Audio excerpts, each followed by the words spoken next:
Bonjour à toutes et à tous et bienvenue dans ce 37e épisode du podcast C'est quand la pause. Vous le remarquez à la date de sortie de cet épisode, dans nos bonnes résolutions, il y a la reprise d'une publication régulière et surtout la volonté de rattraper le retard pris ces derniers mois. Donc, je vous l'annonce et je m'y engage, nous vous proposerons bien 12 épisodes dans cette 3e saison, c'est-à-dire encore 9 à publier, incluant celui-ci, avant le 1er janvier 2024. Mais trêve de résolutions auto-centrées sur ce podcast, aujourd'hui nous allons faire le bilan des tendances du monde de la formation qui ont fait 2023 et envisager celles qui animeront l'année 2024. Nous y ajouterons nos attentes numériques et geeks que nous sommes au fond de nous, ainsi que nos bonnes résolutions en matière de pédagogie, d'apprentissage ou de productivité. Bref, c'est notre épisode annuel rétro et perspective. Pour participer à ce brainstorming public, j'accueille ceux qui se remettent peu à peu des fêtes de fin d'année. Le premier en ressort fatigué. Il a enchaîné les débats familiaux sur des sujets aussi sensibles que vaut-il mieux utiliser la méthode Para ou Zettelkasten? Est-ce le moment de se lancer sur Tana ou 2024 sera-t-elle enfin l'année de la collaboration sur Obsidian? Je vous mets quelques liens en description pour vous faire un avis sur ces sujets. Le second me semble plus fringant. Il s'est fait 19 kilos pour le réveillon du Nouvel An. Et je ne vous parle pas de dinde ou de bûche, mais bien de 19 kilomètres avalés à courir dans la forêt de Soigne. Une bien belle manière de terminer l'année. Salut Luo, salut Jérôme. Comment allez-vous en ce début de mois de janvier? Bah ça va pas mal, mais il y a des infos que tu lâches ici et dont je suis pas vraiment au courant. Donc j'irai voir les recos. Mais moi je savais pas que t'avais fait 19 km, Lionel, mais heureux de le savoir. Mais oui, mais ça change pas un homme, hein. Enfin quand ce corps est déjà sportif, on peut tout avaler. Hein.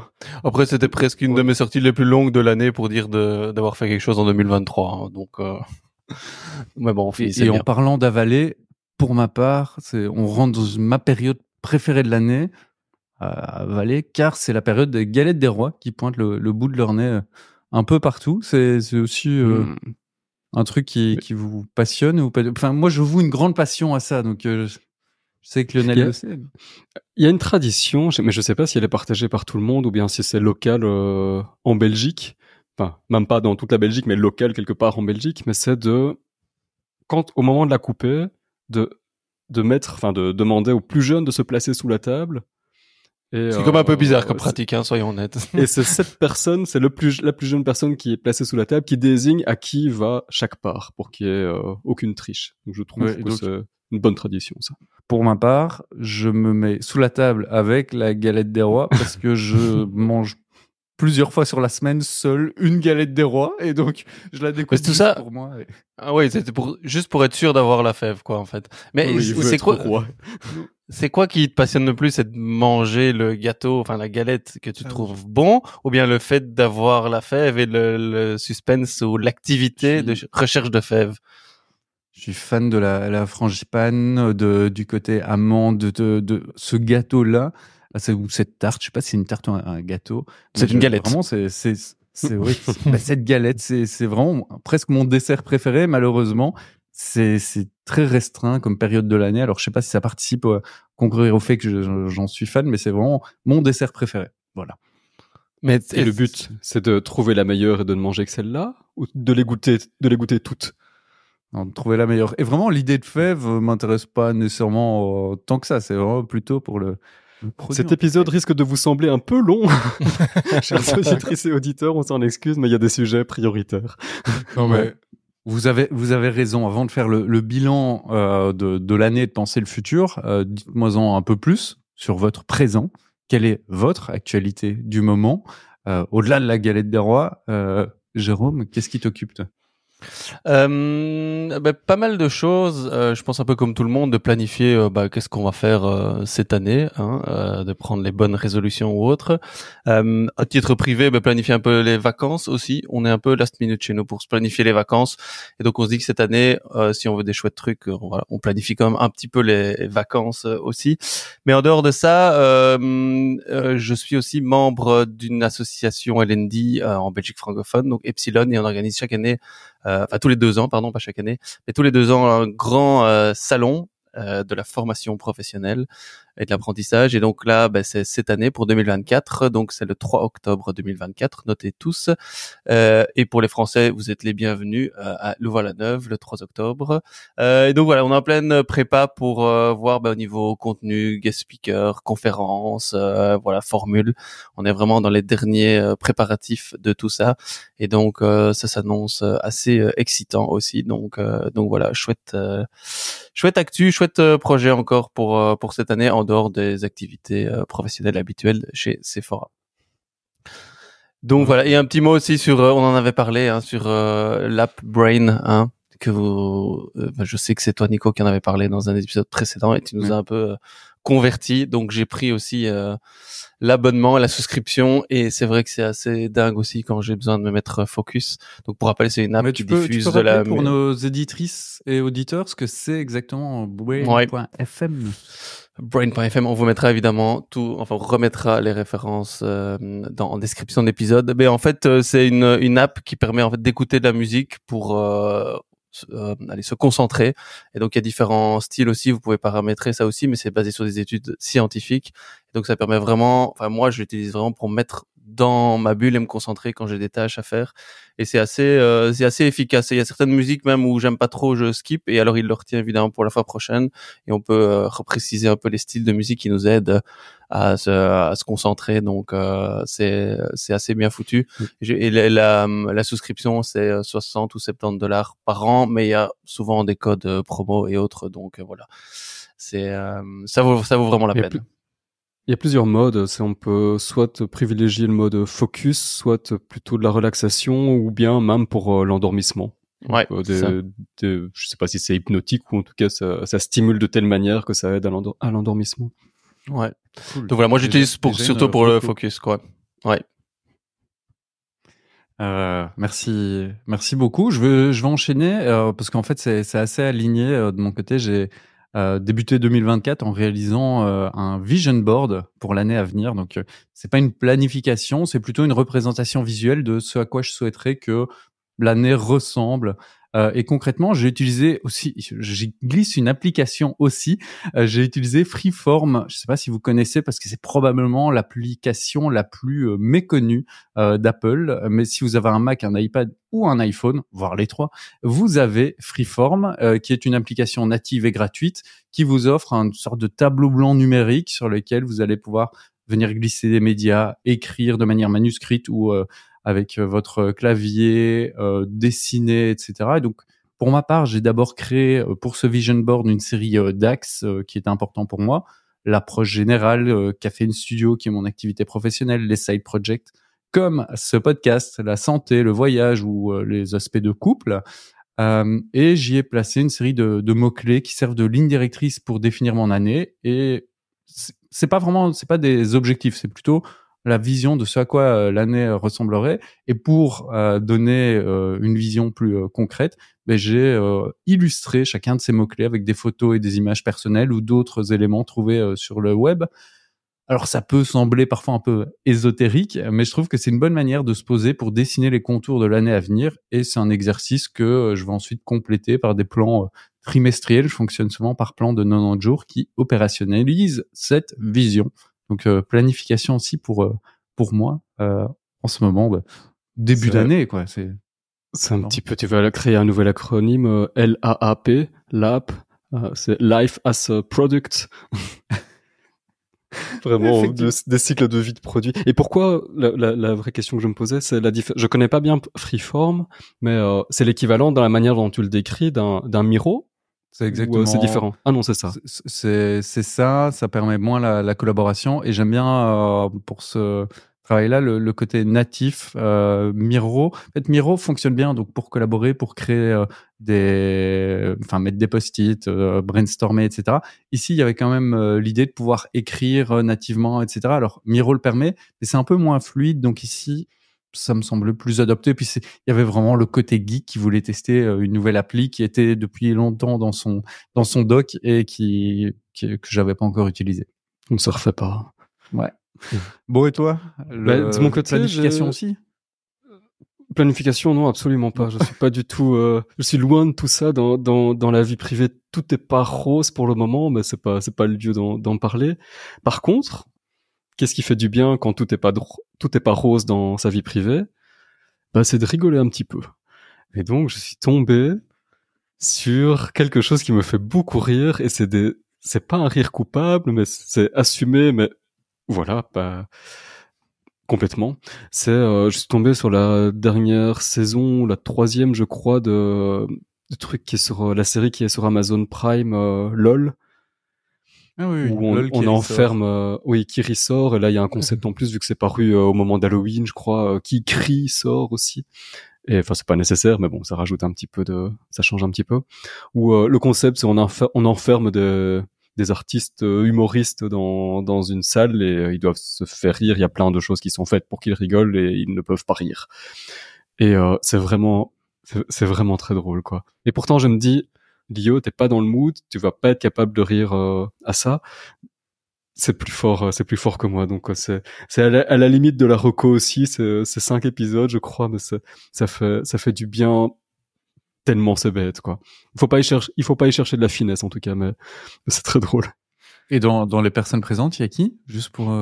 Je retiens pas tous les noms, mais il y a un marquant, c'est Gérard Darmon. Ouais. Il est très très fort.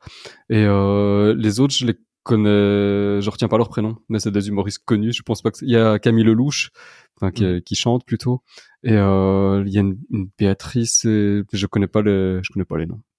Mais ce qui est assez impressionnant, pour revenir là-dessus, c'est que sur Amazon Prime, je pense que c'est juste là, pendant qu'on voit l'écran, le film se dérouler, en dessous, il nous donne en direct les acteurs qui sont à l'image.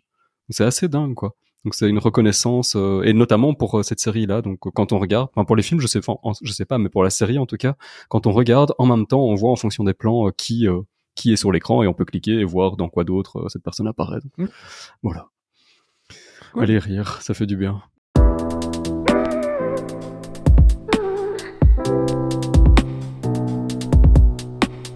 On va se lancer dans l'épisode du jour, après toutes ces actualités.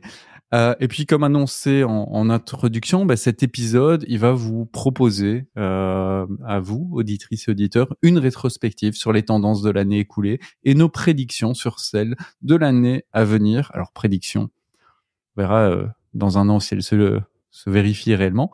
Le principe est un peu plus simple. On va vous partager nos points de vue, peut-être aussi nos espoirs ou envies, et amener une vision un peu prospective de la formation. Pour ce faire, on va utiliser 4 thèmes. Notre bilan des tendances 2023, nos perspectives pour 2024, la tendance numérique ou l'outil technologique que nous attendons pour 2024 et nos résolutions pour cette nouvelle année. Nous prendrons 10 minutes par thème. Chacun de nous exposera son point de vue pendant 1 minute avant d'en discuter avec les 2 autres. Et cela à tour de rôle. Messieurs, est-ce que vous êtes prêts? Prêt. Alors, toujours prêt. J'oubliais un petit teaser. Un jeu se cache au sein de ces thèmes. Vous le découvrirez très vite. Et on commence avec le bilan des tendances 2023. Et juste histoire de vous montrer à quel point l'exercice de prospective qui viendra dans un instant à propos de 2024 est difficile, je vous rappelle les tendances que nous envisagions pour 2023 dans notre épisode de l'an dernier. Oh là là là là. Ça vient de nulle part, ça. Oui, ça, c'était pas préparé. Ouais. La montée en puissance de l'évaluation de la qualité des formations pour moi. La diversification des modalités d'apprentissage et l'analyse de leur impact pour Jérôme. Et un clivage de plus en plus important entre les individus et leur vision de la formation pour Lionel. Est-ce que ce sont ces éléments qui, pour vous, ont marqué 2023, ou finalement, vous avez observé d'autres tendances qui devraient laisser des traces indélébiles pour les années à venir? Lionel, on commence avec toi. 2023 dans la formation, c'était quoi? Sans surprise, sans trop de surprise, et pas que pour moi, c'est la compétence. C'est pas que pour moi, parce qu'on en a parlé dans un épisode précédent, c'était l'année des compétences, l'année européenne de la compétence. C'est pour moi, là, pour le coup, professionnellement, c'est quelque chose qui m'a occupé grandement, puisque là, chez Sephora, on introduit un référentiel de compétences pour assurer la pertinence du catalogue qui est proposé. Donc, j'ai appris à découvrir les différents référentiels. C'est un sujet fort d'actualité qui va se développer au niveau européen et aussi au niveau nationaux, parce que les directives européennes ne sont que des directives qui doivent être mises en place un petit peu partout en Europe par chaque pays. Et chaque formation doit être rattachable à un certain nombre de compétences et ça doit être lisible, idéalement en transnational, pour qu'on puisse avoir un dossier qui nous accompagne et qui est lisible, quel que soit l'organisme de formation, l'employeur, etc. Voilà, pour moi, la compétence. Donc, tu as l'impression que les référentiels de compétences qui se sont développés dans l'enseignement supérieur depuis le décret de Bologne, donc depuis une quinzaine d'années, ça arrive enfin dans les entreprises et c'est ça, c'est cette dimension de ouais. compétences qui est plus importante? En tout cas, je pense que ça arrive dans l'entreprise. Oui et non, ça y est déjà depuis un moment, mais il y a un gros focus qui est mis dessus parce qu'on se rend bien compte que c'est au moins en termes de langage, un langage commun sur lequel on peut tous se baser pour pouvoir circuler tout en ayant l'occasion de montrer de ce qu'on a acquis, quoi. Donc ça, c'est supporté par un peu partout dans le monde L&D et en Europe et dans le monde politique. Donc ça me semble être le gros coup de projecteur qui a été mis en 2023, même si c'était pas neuf. Jérôme, tu partages aussi ou? Je partage effectivement le constat qu'on a beaucoup entendu parler de compétences. Moi, ce qui m'intéresse derrière, c'est après comment est-ce qu'on va la faire vivre, hein. Et j'ai l'impression qu'on a allé vers la compétence parce que la formation, on est arrivé à la fin de quelque chose, ou en tout cas que c'était pas suffisamment transversal ou universel, hein, d'un environnement ou à un autre. C'est que ta compétence, oui, c'est un socle évidemment qui peut être plus facilement compréhensible d'un environnement à l'autre, et en tout cas qui peut suivre aussi une personne tout au long de sa carrière. Mais je suis curieux de voir maintenant, et on parle pas encore de 2024, mais de voir qu'est-ce que ça peut donner maintenant concrètement, hein, parce que c'est bien parler de compétences, un skill-based framework, mais qu'est-ce que ça va donner concrètement, qu'est-ce que ça va changer au-delà des aspects de com, ça m'intéresse vraiment de voir. Mais je partage le constat qu'on entend plus en plus parler effectivement de compétences, et je dis pas que c'est une mauvaise chose, hein, pas du tout. Je suis curieux de voir maintenant comment est-ce qu'on va pouvoir se l'appréhender, parce qu'on entend beaucoup plus parler aussi de tout ce qui est des talents aussi maintenant, talents, compétences, skills, enfin tout ça, mais ouais.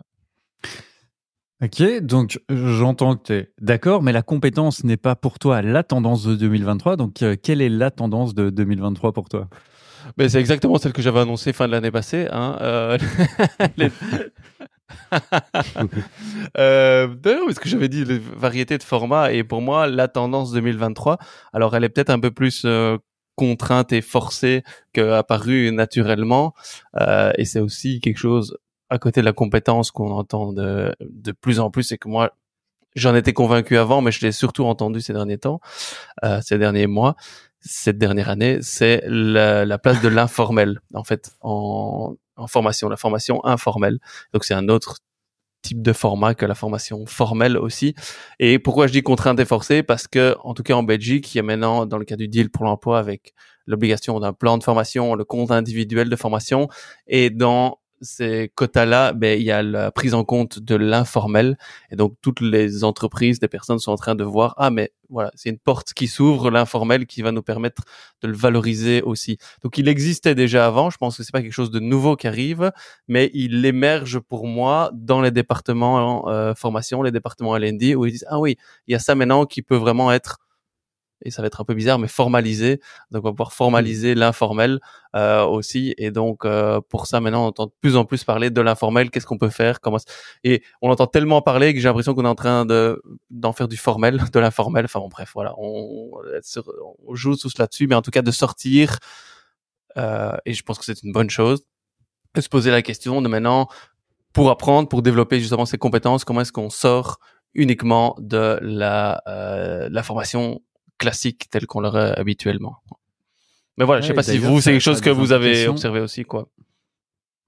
Ouais, ça a des implications aussi sur les outils. Enfin, je vois que certains outils peut-être pas les plateformes LMS, mais plutôt les TMS, enfin Talent Management System, intègrent maintenant la comptabilisation de l'informel dans leur fonctionnalité, donc permettre pas juste de comptabiliser le temps de formation, mais aussi le temps d'interaction avec les collègues, le temps à faire du mentorat, du tutorat, etc. Même si c'est des formes plutôt formalisées d'informel. Ouais. Parce que je pense que Pour là, il y toi, a Léo, comme un... Ouais. Non, parce que Non, pour moi, il y vas-y, a un dis. paradoxe, et puis je relaisse la parole à Lio, si, enfin, ou pas, on verra. Mais c'est alors, on parle beaucoup d'informel, mais quelle est la définition qu'on donne de l'informel aussi? Il y a ces questions-là qui arrivent en disant, ben, l'informel, mais finalement, c'est quoi l'informel et comment est-ce qu'on le mesure? Alors, on mesure en unité de temps, mais est-ce que c'est pas paradoxal en fait de vouloir mesurer l'informel? Par définition, l'informel est peut-être difficilement quantifiable en termes, en tout cas, d'unité de temps. Donc voilà, je reste aussi un peu sceptique, enfin pas sceptique, mais voir comment ça va être appréhendé en dehors de, on va faire de l'informel. Donc voilà. Lio. Et moi, je suis complètement d'accord avec le fait qu'il faille, enfin, c'est pas complètement ce que vous dites, mais bon, on va dire, qu'il faille laisser tranquille l'informel, quoi. Enfin, il faut arrêter d'essayer de le définir, il faut arrêter de le rendre mesurable, il faut juste l'encourager. C'est une pratique pour moi qui doit être encouragée dans une entreprise. Et puis c'est tout. Et puis laisser ça tranquille. Mais pourquoi le mesurer? Enfin, je sais pourquoi le mesurer, mais parce qu'on a droit à un certain nombre de jours de formation et donc on peut le valoriser. Mais donc c'est toujours cet esprit derrière de ok, du coup, je dois traquer un petit peu ce que je fais comme ci, comme ça, pour que je puisse l'indiquer dans telle case, et comme ça, il a existé. Et autrement, il n'a pas existé. Donc, c'est tout. Moi, je trouve qu'on travestit tout alors qu'on devrait... je crois que l'informel va, je suis d'accord avec toi, là, écraser, avoir une présence de plus en plus grande, mais laissons-le tranquille, quoi. Des débats à venir pour des prochaines chroniques. Je vais aller un peu dans le même sens avec la tendance 2023. Pour moi, on n'est pas directement sur l'informel, quoique, mais c'est de se dire que c'est se former qui n'a plus la cote, ou du moins se former en synchrone, que ce soit en présentiel ou à distance. J'en parlais dans le premier épisode de cette saison en évoquant le dernier rapport de la société de Grid, rapport qui était assez éclairant, qui indiquait que les employés passaient plus de temps à se former entre pairs et collègues, auprès de cadres et managers, en regardant des vidéos sur Internet, en lisant des bouquins, que en participant à des conférences, à des cours, à des programmes de formation en présentiel ou en ligne. Et ces formations, qu'elles soient en présentiel ou en ligne, les participants ne les suivent plus avec l'engagement comportemental et cognitif d'autrefois. Du moins, c'est ce que me relatent un certain nombre de clients, de formateurs, de formatrices ou d'organismes de formation. C'est que les participants vont partir prématurément d'une formation, ils vont sortir pour assister le temps de quelques dizaines de minutes à une réunion à distance, même s'ils sont en formation présentielle, ils vont sortir de la salle pendant des sessions synchrones sur Teams ou sur Zoom. Les participants vont s'autoriser à téléphoner, donc on les voit caméra en train de téléphoner. Bref, pour moi, cette tendance en 2023, c'est que la formation présentielle ou à distance synchrone, elle est plus tout aussi omnipotente qu'avant. Il n'y a plus que cette version-là, en quelque sorte, de se former. Se former, c'est plein d'autres modalités. Je sais pas si vous êtes d'accord. Enfin, ça va un peu dans le même sens qu'informel, mais... Et moi, vous allez voir, petit teasing, je vais même aller plus loin dans mes perspectives pour 2024. Je suis tout à fait d'accord avec ça. On est sur un gros décalage entre la formation telle qu'elle a lieu et la vie professionnelle telle qu'on la vit. Et il y a un genre de mismatch qui fait que c'est on prend un petit peu ce qu'elle a à donner et puis on compense par autre chose et puis on continue à vivre notre vie à un troisième endroit. Ouais, ok avec toi. Ouais, et ce qui est assez paradoxal, c'est qu'il n'y a jamais eu un aussi gros besoin de développer ses compétences et aussi peu d'engagement dans les formations. Et donc c'est un peu ce paradoxe-là aussi, mais je pense que on doit trouver d'autres manières de se former et bien distinguer, apprendre et développer ses compétences, de suivre une formation. Et je pense que c'est l'aspect suivre une formation qui a un gros désengagement.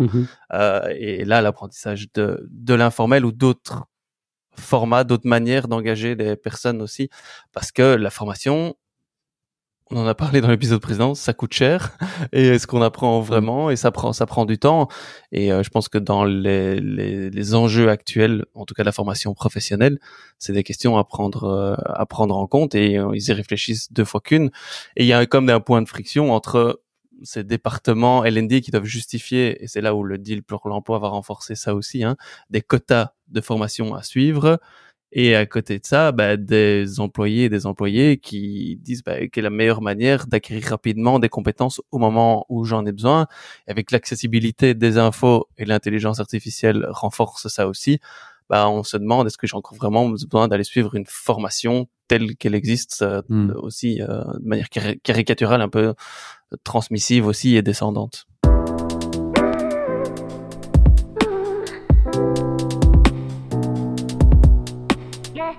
Exercice difficile d'imaginer les tendances qui feront l'année 2024.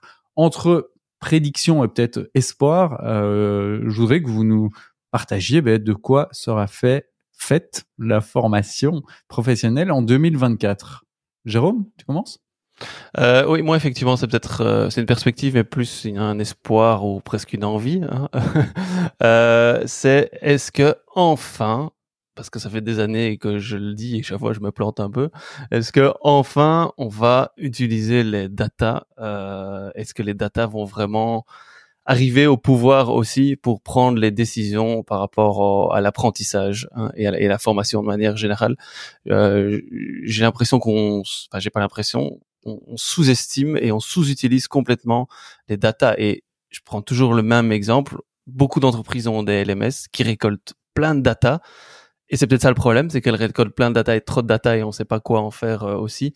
Mais en tout cas, voilà, j'espère qu'on va beaucoup plus utiliser les données pour prendre les décisions par rapport à l'apprentissage, et notamment, est-ce que on doit suivre cette formation-là? Est-ce qu'elle est pertinente? Est-ce que les données peuvent nous dire quel est le meilleur moment pour la meilleure formation, de la meilleure manière, pour la meilleure compétence? Utilisons une bonne fois pour toutes ces données qui sont à disposition. La technologie est là, donc allons-y, mais pas n'importe comment non plus. Ça demande de définir ce qu'on veut en premier lieu et comment est-ce que les data peuvent nous aider. Mais avoir ce réflexe data, j'espère qu'il va arriver enfin. J'ai envie de challenger ça, mais je laisse d'abord Lio commencer.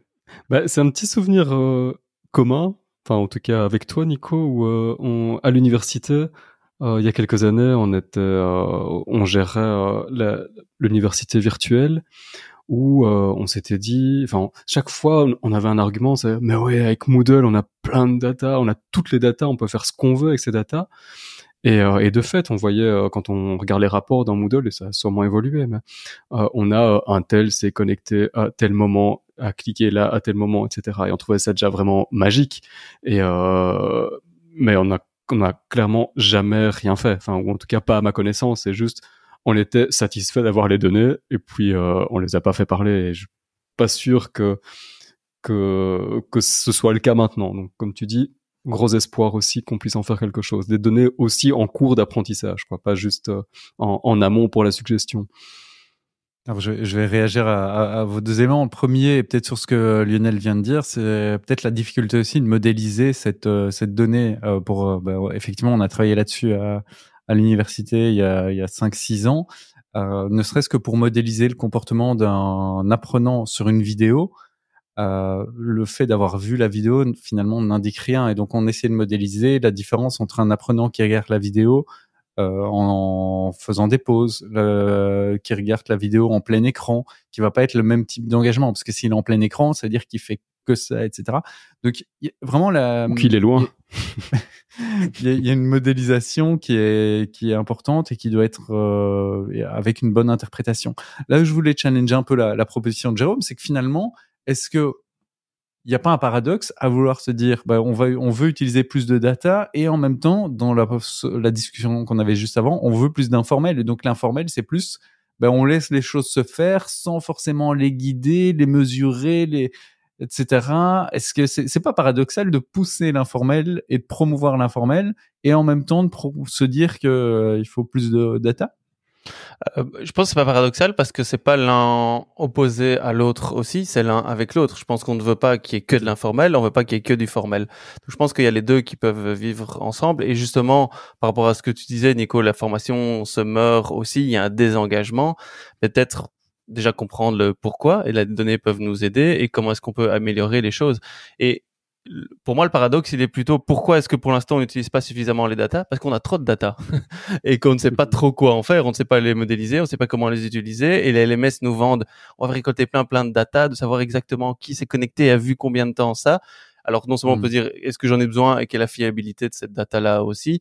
Et donc on est noyé par ça aussi, on ne sait pas comment c'est. Donc je pense que pour moi, c'est utiliser vraiment data analytics pour dire ok, quel est mon problème, quel est mon enjeu, quel est l'objectif et en quoi est-ce que la data peut m'aider, et c'est fonctionner comme ça aussi, et sortir aussi de uniquement je vais faire un questionnaire d'évaluation, aller chercher la data en fin de formation avec un questionnaire. C'est important, mais il n'y a pas que ça non plus pour le faire. C'est simplement utiliser la data comme aide à atteindre des objectifs. La data doit pas être un objectif en tant que tel. Mais là, c'est un peu ambitieux, c'est-à-dire que les personnes devraient déjà se demander pourquoi on forme les personnes ou des participants, si ce n'est pour remplir les 5 jours obligatoires.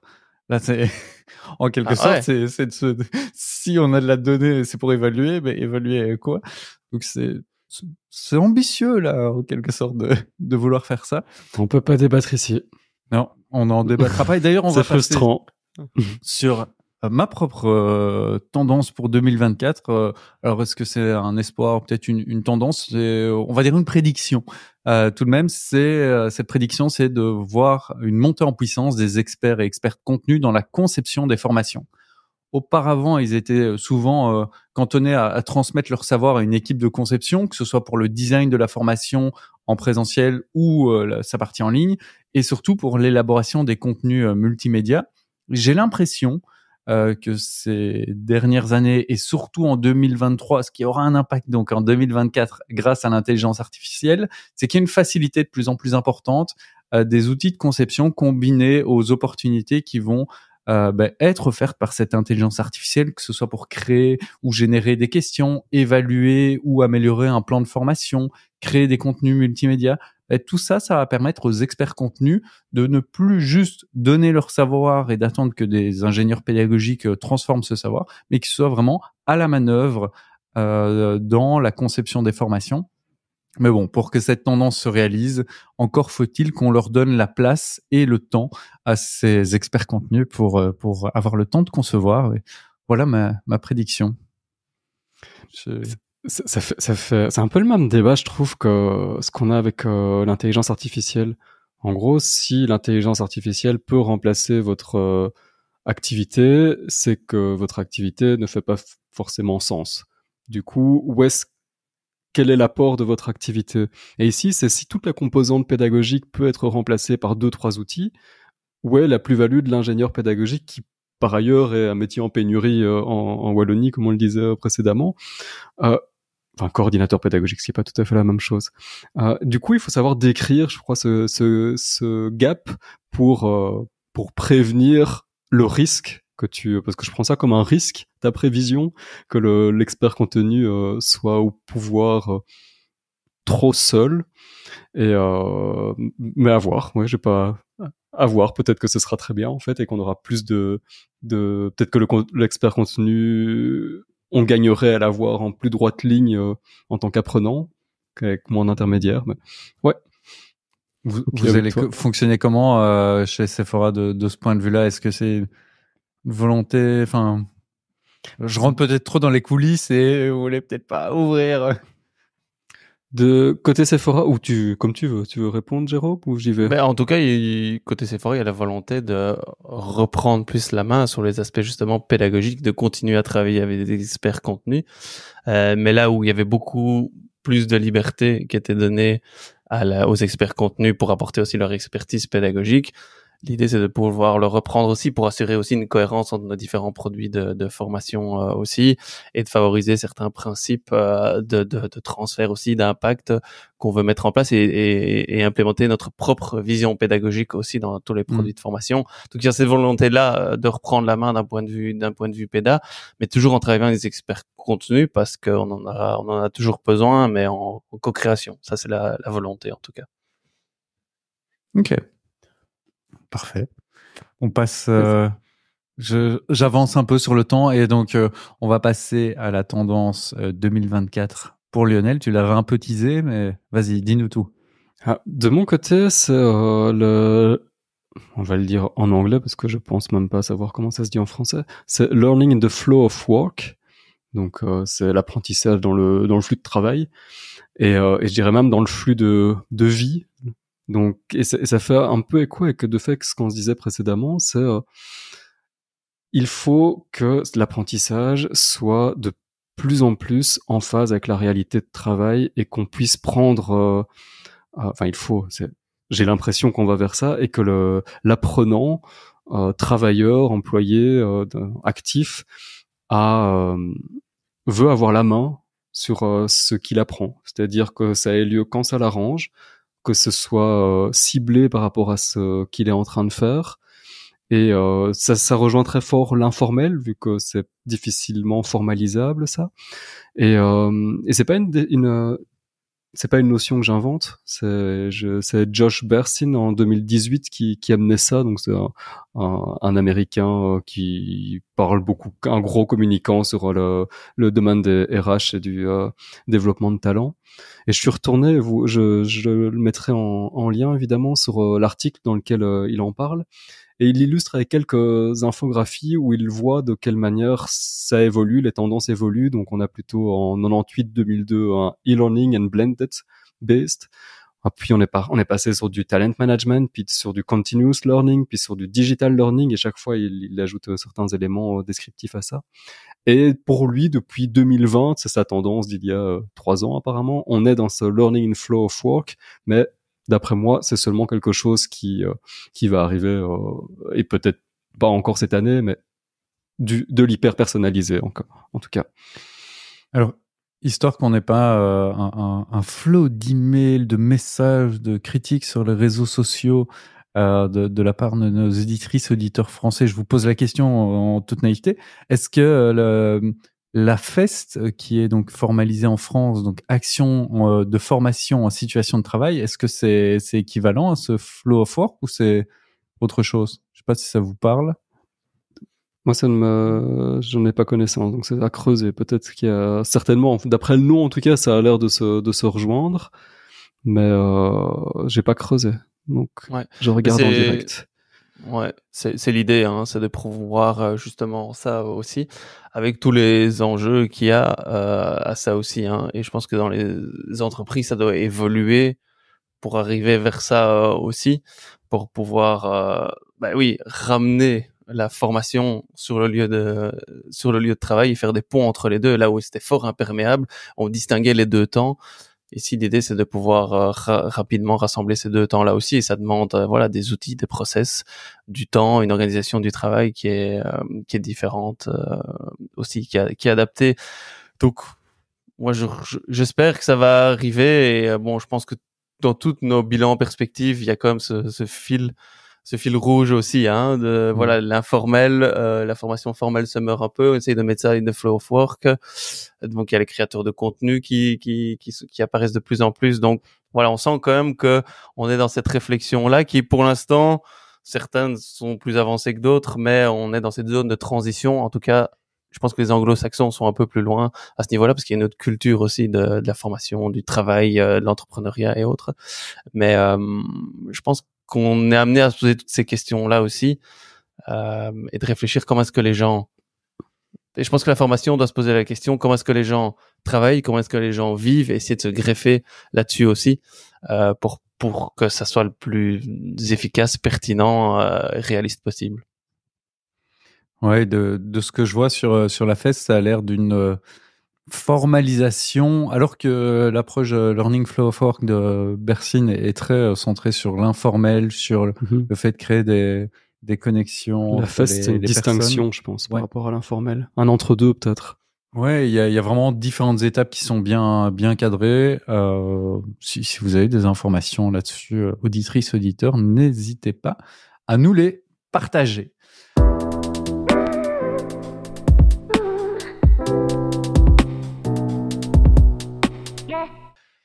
On continue d'avancer dans cet épisode et on va se faire un peu plaisir. 2024, ce sont des tendances, mais aussi des outils numériques qui vont asseoir leur présence ou peut-être émerger.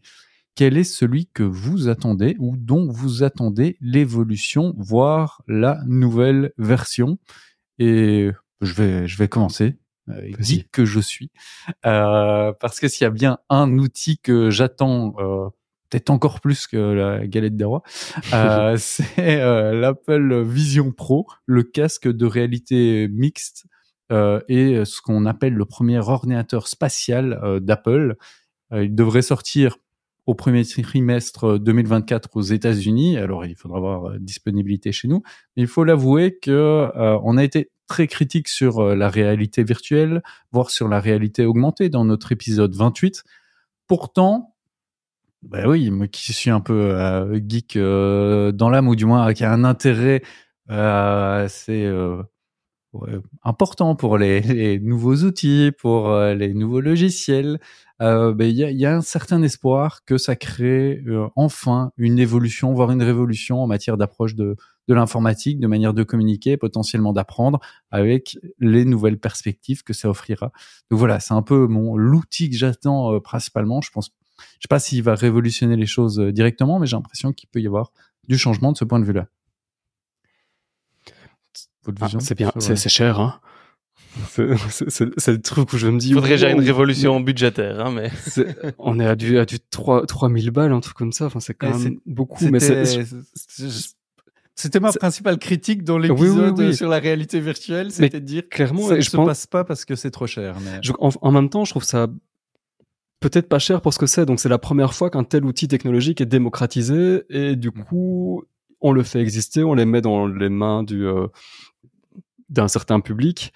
Et ensuite, ça va être copié, et puis ça va donner une impulsion en fait pour ce genre de développement.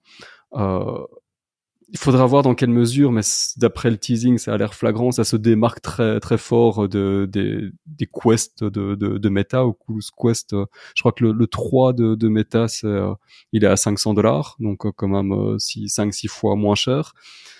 Ça a pas l'air d'être les mêmes outils non plus, mais donc quelle est la plus-value à voir. Curieux aussi. Ouais. Bon. Par rapport au prix, juste pour apporter un petit, allez, si on envoie dans son entreprise 10 personnes en formation pendant une journée et que ça ne leur sert à rien, calculons combien ça coûte aussi et voilà. Bref, petite pique là-dessus. Mais je suis curieux de voir en tout cas parce que pour l'instant, je pense que je reste encore convaincu que c'est pas encore tout à fait mature et suffisamment proche pour l'intégrer dans nos pratiques. Mais les perspectives sont quand même assez intéressantes, en tout cas voir comment effectivement ça va évoluer. Allez, garde la main, Jérôme, avec ta propre attente numérique, l'outil que... J'en ai une plus générale et une plus précise. Une plus générale, c'est que je reste, malgré tous les efforts technologiques qu'il y a ces dernières années, ça reste compliqué de faire communiquer plusieurs outils entre eux, en fait. Et il n'y a pas moyen, alors que ce soit avec des API, enfin, plein de choses. Je trouve que ça reste compliqué de faire communiquer deux outils ensemble et des échanges d'informations. Ça demande encore des développements, il y a des points de friction. Et donc, j'ai évidemment pas la solution, mais je suis toujours étonné de voir qu'il n'y a pas cette interconnexion, ou alors c'est une volonté, mais qui se fait de manière beaucoup plus fluide entre différents systèmes, des échanges d'infos. Il y a quand même encore beaucoup de développement et de points de friction aussi. Donc voilà, si je peux souhaiter ça aussi, en tout cas que ça puisse le faire aussi. Si on pourra aller plus loin. Hein, et un autre, c'est par rapport et je pense que ça se développe petit à petit, mais j'ai pas encore vu quelque chose, mais j'imagine que ça va arriver aussi. C'est un coach virtuel. Mais donc vraiment dire quelqu'un qui va m'aider dans mon apprentissage, et ça peut rejoindre l'informel, mon développement de compétences. Mais donc un chatbot plus, mais qui tient compte de certaines données justement qu'il irait chercher sur une autre plateforme, qui peut m'aider à m'entraîner, à me faire poser des questions. Enfin voilà, quelque chose qui n'enlèverait pas évidemment l'aspect humain, mais qui me permettrait de m'exercer, d'identifier des besoins, de renforcer l'ancrage ou le transfert. Voilà, un vrai coach virtuel, et donc avoir cet outil-là qui peut m'aider et m'accompagner, voilà, voir ce que ça peut donner. Et tu penses pas qu'on peut déjà le créer sur un contenu en particulier, se dire que... Je pense que aussi, parce que par exemple, on prend les GPT, ChatGPT, c'est un peu le principe, c'est qu'on peut l'alimenter avec, voilà, mais c'est les balbutiements maintenant, enfin, peut-être plus que des balbutiements, mais vraiment voir suffisamment fiable pour que ce soit ancré dans les pratiques, et on dit, OK, je l'utilise vraiment comme outil dans ma vie au quotidien, plus qu'en marge maintenant. Ouais, ce serait pouvoir démocratiser, comme un moment ChatGPT a démocratisé cette technologie-là, qui est un outil qui puisse dire, maintenant, en fait, vous avez votre coach en développement de compétences personnelles aussi, qui fait des ponts, qui fait des liens, et que vous allez pouvoir interroger de manière quotidienne et accessible pour tout le monde. Oui, ça le fait, ça. Moi, ça me tente aussi. Ouais. Lio, toi? Moi, je vais basculer sur un peu un anti-exemple, parce que j'ai l'impression qu'il y a un fossé, pas vraiment une forme de fossé numérique qui se creuse, du type que je vais venir avec un concept où on va dire encore des générations, mais la génération alpha. Donc on va rajouter après la génération Z, on retourne au début. Et on a les 2 dernières générations où on était plutôt à se dire, tiens, comment est-ce qu'on va gérer ces outils-là? On a des nouveaux outils, d'autres vont arriver, et un côté hyper technophile. Et avec cette génération alpha qui est née dans 2010-2014, en fait, il n'y a plus vraiment de technologie. La technologie, elle est implicitement dans leur vie. Donc maintenant, ils parlent aux objets. Maintenant, l'outil qu'ils ont en main, c'est un smartphone. Et j'ai l'impression que ça va creuser ce fossé numérique, parce que il y aura plus de conscience de l'outil et de recherche de maîtrise de l'outil. Et maintenant, si on veut, il y aura plus de raisonnement complexe avec des outils numériques qu'il faut s'approprier. Maintenant, il suffit de demander, on a quelque chose qu'on remet en question par la pensée critique. Donc je pense que c'est une génération qui va beaucoup plus être dans le monde, beaucoup plus être critique et beaucoup moins technologique. Donc j'ai l'impression qu'il y aura ce shift-là, parce que la technologie est partout. On parle, les voitures roulent toutes seules, on parle à nos lumières, et on demande les réponses à un robot. Voilà, peu importe, on n'a pas besoin de maîtriser des outils. Mais par contre, il faut qu'on développe la pensée critique, et il faut qu'on s'engage dans le monde, et que les préoccupations sont plus écologiques, etc. Voilà, donc pour moi, on va quitter un peu ce monde numérique. Alors je me permets, je te suis à la fois entièrement sur le constat. Moi, j'ai peut-être une peur par rapport à ça. Toi, tu le vois de manière assez positive. Moi, j'ai plus l'impression que l'opacité de plus en plus importante des outils numériques, que ce soit l'intelligence artificielle, que ce soit les assistants vocaux, etc., fait que on se pose moins la question sur leur appropriation. C'est-à-dire que avant, il y avait un peu cette approche de l'outil est neutre et ça dépend de comment on va se l'approprier. Aujourd'hui, les outils sont de moins en moins neutres. Et donc, ne serait-ce que le choix de l'outil, ou même en utilisant un outil, on ne va pas comprendre la philosophie qui peut être derrière, les règles de conception, etc. Et donc ça, moi, c'est quelque chose qui me fait peur. C'est en fait la neutralité des outils et leur opacité de plus en plus importante, contrairement aux outils du passé. Mais... Tu es d'accord avec toi, c'est très juste. Et j'ai l'impression que maintenant, l'esprit critique porte plus sur le résultat, alors qu'avant, c'était sur le processus en amont du résultat pour chercher à l'avoir. Oui, tout à fait. Je pense que par rapport à ça, et c'était juste pour teaser, moi, mais la recommandation, c'est exactement l'objet de ma recommandation. Donc je faisais un teasing, mais vas-y, Jérôme, désolé.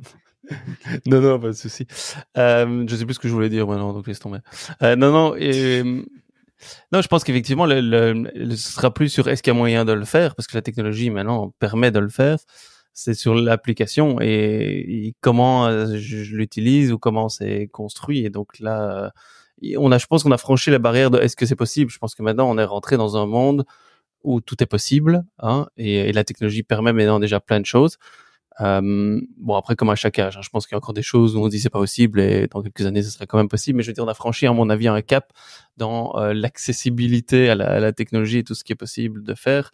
Maintenant, c'est oui, qu'est-ce qu'on en fait? Et pour ça, c'est comprendre comment ça a été construit et comment je peux l'utiliser en fait, hein. On prend la reconnaissance faciale par exemple, et ok, avoir la reconnaissance faciale, ben en soi ça peut être positif dans les aéroports pour pouvoir valider certaines choses. Si après c'est utilisé à grande échelle pour voir ce que les gens font dans la rue, ok, donc là la technologie le permet de le faire. Après, quelle est l'application, qu'est-ce qu'on va faire des données aussi autres? Je pense que c'est là que l'enjeu doit se faire aussi.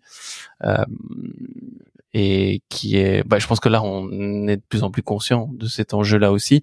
On sait pas encore comment est-ce qu'on doit l'accompagner, mais en tout cas, se poser déjà la question, même quand on voit une image ou une vidéo, le premier réflexe, c'est de dire, est-ce que c'est vrai? Et je pense que c'est surtout ça aussi, qu'on doit se dire, ou avant, on voit une vidéo, et dit, oh, incroyable, maintenant, le premier réflexe, c'est de dire, est-ce que c'est vrai ou pas? Et si oui ou sinon, qu'est-ce que j'en fais? Ouais, mais c'est juste se dire. Pardon. Vas-y, Nico. Non, ouais, juste se dire que, de ce point de vue-là, c'est pas aussi, t'as l'air de dire, mais je sais que tu penses pas nécessairement comme ça, mais que maintenant, le premier réflexe, c'est de faire ça. C'est loin d'être un réflexe quasi automatisé, un réflexe pour pas du tout. beaucoup de gens. Et donc, il y a vraiment tout un travail à déconstruire la neutralité apparente des outils numériques qu'on utilise au quotidien. Ouais.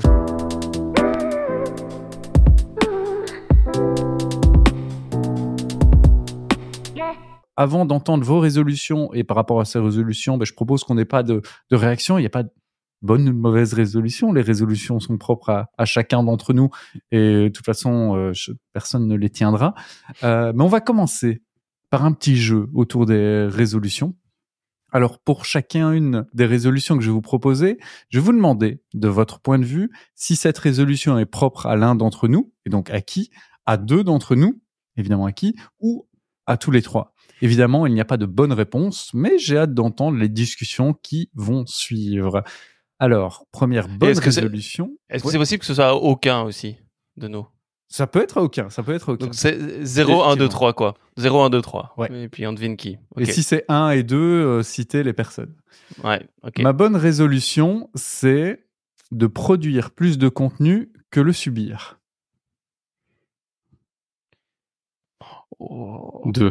2. Jérôme, toi? Au moins 1, mais je vais rester sur 1. Nico. Allez-y, en expliquant un peu. Ouais, Jérôme, moi vas-y Jérôme. Non, Nico, moi j'aurais dit Nico parce que je pense que c'était cette réflexion dans laquelle t'étais aussi, de dire comment est-ce que je vais produire du contenu, et puis les discours que tu nous tiens sur les créateurs de contenu au pouvoir, voilà, hein, c'est ça va dans ce sens. Et la galette des rois.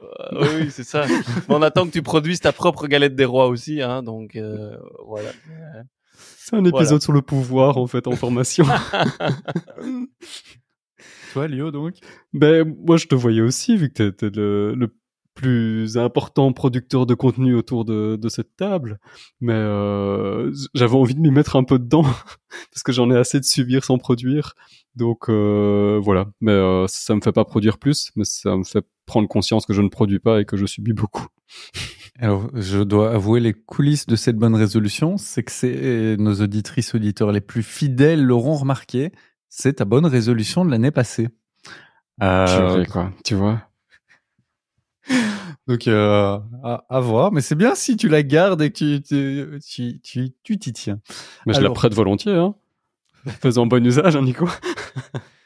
En tout cas, moi, je produirai pas de contenu. Ça, c'est sûr. On compte pas sur toi. Comptez pas sur moi, hein, franchement. Laissez tomber. Surtout pas. Alors, ma bonne résolution, c'est de me poser pour de bon sur un seul et unique outil de prise de notes. Ça devient un peu malaisant, hein. Enfin... Je dirais 1 pour moi-même déjà, mais j'ai l'impression que vous êtes bien équipés. Je pense qu'on est tous les 3 concernés. On est 3, ouais, moi je dirais 3. 3. J'ai essayé déjà, enfin oui, on en parlera plus tard, mais déjà Jérôme, t'as t'as pas reco. Jérôme, t'as pas l'air au clair. Pourquoi t'es pas d'accord que ce soit pour tous les 3? Bah, j'ai l'impression que vous êtes déjà bien au clair sur vos outils de prise de notes et tout ça, non? Oh non, on dévoile peut-être les coulisses, mais Lio est en train de Non, ça doucement va pas du peut-être tout. arrêter Obsidian. Ah, Mais c'est parce qu'on me force. Ah ouais. Et puis, je sais pas qui a parlé de Anytype aussi, mais j'ai été obligé Ouais. de le réinstaller Ah voilà. ce matin même. Ouais, c'est embêtant. Donc, on va passer à une autre résolution. les vrais problèmes de la vie. Non mais cela dit, entre nous, moi c'est une de mes vraies résolutions de cette année, c'est d'avoir un outil de prise de notes et aller tester vraiment, me concentrer sur Anytype et parce que les prémices me semblaient bonnes, mais maintenant il faut que je m'y mette quoi. Voilà. Ouais. Troisième bonne résolution, c'est de développer de nouvelles compétences. En jonglage. Bon, moi je dirais nous 3, non, quand même.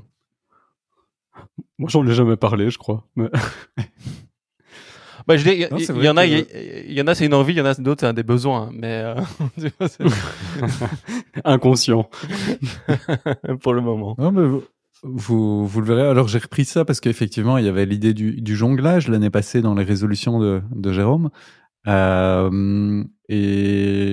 de mon côté, et j'en dirai plus dans un instant, c'est pas forcément de développer de nouvelles compétences, mais plutôt de renforcer celles qui sont, mes compétences actuelles. Donc, de ce point de vue-là, développer une nouvelle compétence, ce sera pas forcément ta résolution. pour moi, ouais, ma résolution.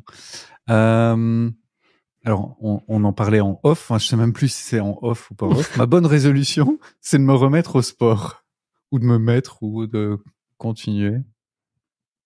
J'ai m'y remettre, j'avoue. J'ai peut-être prononcé ça un jour. En fin de soirée, quelque part. Moi, je dis au moins 2. Et je dis 2. Nico et moi. Ouais, moi je dirais ça aussi. Et donc, c'est quoi ta résolution en termes de sport, Jérôme? Moi, c'est pas une résolution. Quelque chose ou pas? Non, justement, j'annonce rien du tout. C'est pour ça que je dis que c'est pas une résolution.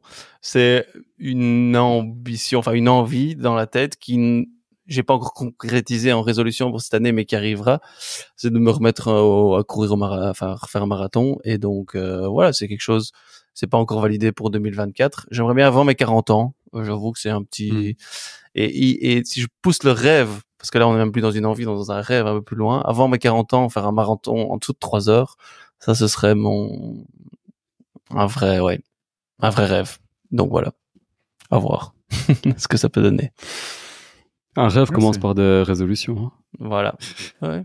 Mais c'est pas encore pour cette année. Mais j'ai encore 3 ans avant mes 40 ans, donc c'est bon. Bon, après ce petit jeu sans enjeu, j'avais encore quelques résolutions, mais on gardera ça pour le off.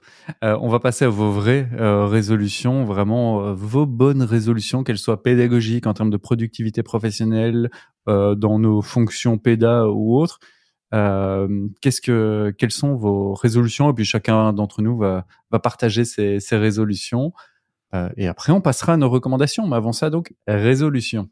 Ben, moi, c'est même pas une résolution, c'est une recommandation presque. C'est pratiquer le néerlandais. Donc j'ai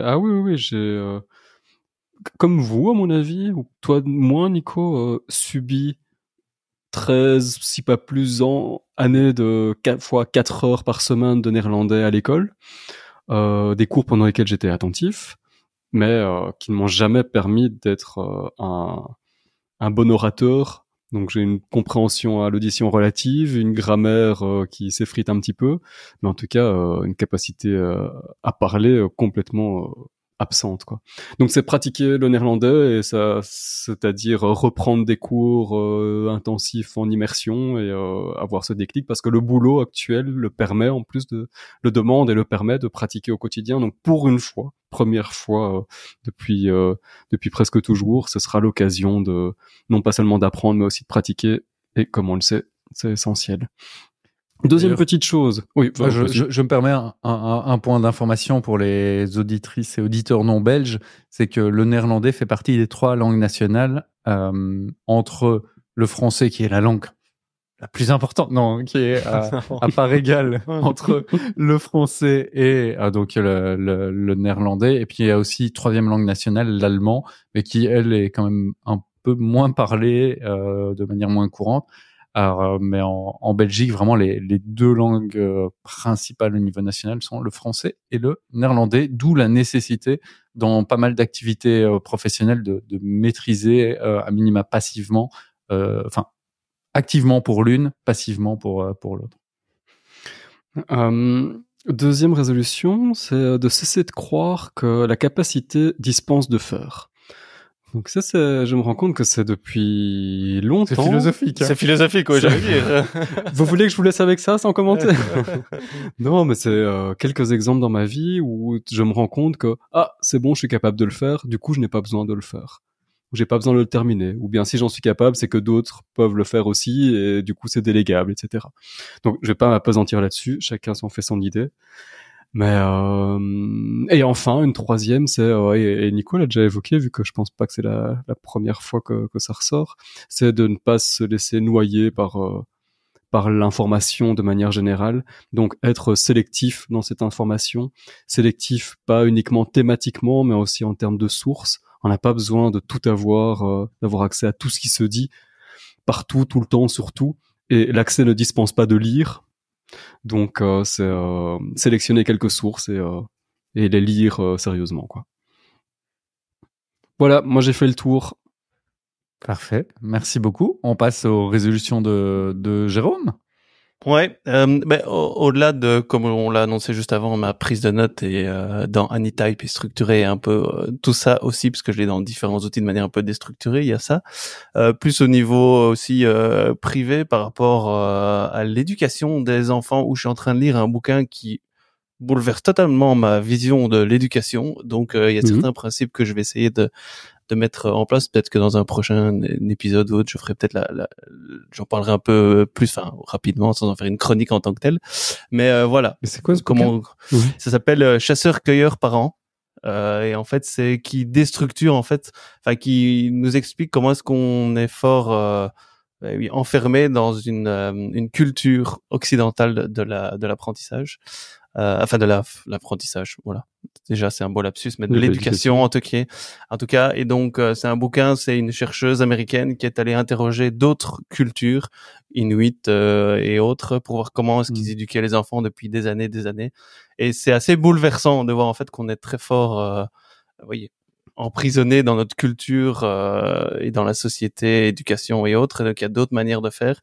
Et c'est bourré de petites astuces, donc d'un point de vue pédagogique, c'est assez intéressant. Et il y a déjà des choses que je mets en place directement et je vois les effets, c'est assez dingue. Alors, le but est de pas de tout rechanger parce qu'il y a l'aspect évidemment, comme je dis, culturel ou sociétal qui empêche de changer complètement. Mais en tout cas, ne fût-ce que de voir qu'il y a d'autres visions et d'autres manières d'éduquer les enfants par rapport à tous les préceptes qu'on peut nous éduquer et nous enseigner.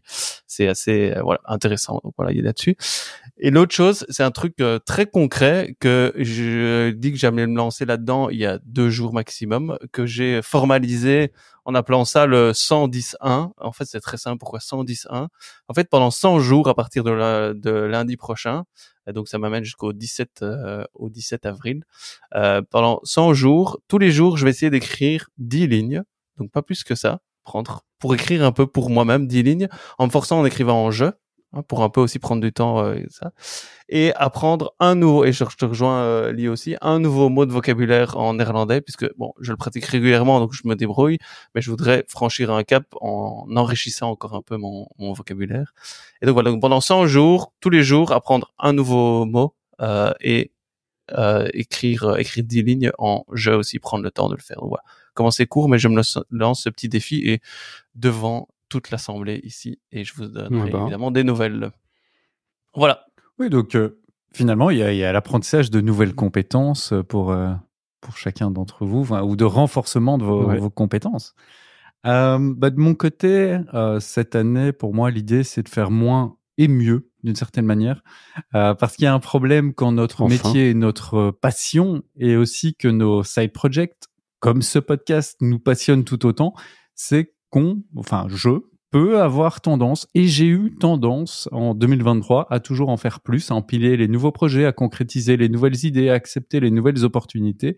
Et finalement, avec le recul, à remarquer qu'en en faisant plus, d'un point de vue quantitatif, ça avait un impact sur la qualité de ce que je produisais. Et bref, en 2024, le but, ce sera de ne pas entamer de nouveaux projets et de stabiliser, voire d'améliorer ce qui est déjà en cours. Et c'est le même pour les compétences. Et pour cela, une autre de mes résolutions, ça va être de me faire coacher. Je vais notamment suivre une formation accompagnement sur la partie business et donc revoir un peu toutes mes activités. J'ai aussi commencé à travailler avec une coach sur la gestion vie pro, vie perso. Et je vais aussi commencer à me faire coacher pour le running, car dans ce domaine-là, comme dans le reste, j'ai eu tendance à en faire trop, c'est-à-dire que je courais un peu tous les jours, plutôt que de respecter un programme plus réfléchi pour m'aider à progresser, donc peut-être moins courir. Bref, 2024, c'est moins et mieux. Et accompagné. Et accompagné, effectivement. Je vais l'ajouter d'ailleurs. J'avais un mantra, mais maintenant j'ai un mantra augmenté. Je l'avais pas vu comme ça. Je l'ajoute directement. Merci beaucoup. Après toutes ces analyses. Ah, Jérôme, tu souhaitais ajouter un truc? Non, je dis juste qu'on réécoutera dans un an, voir qu'est-ce qu'on a vraiment fait. Cet épisode s'autodétruira le 17 avril. Je me chargerai d'animer à nouveau l'épisode d'ici un an, de réécouter ça ou l'un d'entre nous. Pas de toi. Ça ne m'étonne pas de toi. Tu seras le premier à pouvoir épingler quand on n'aura pas tenu nos résolutions. Ouais.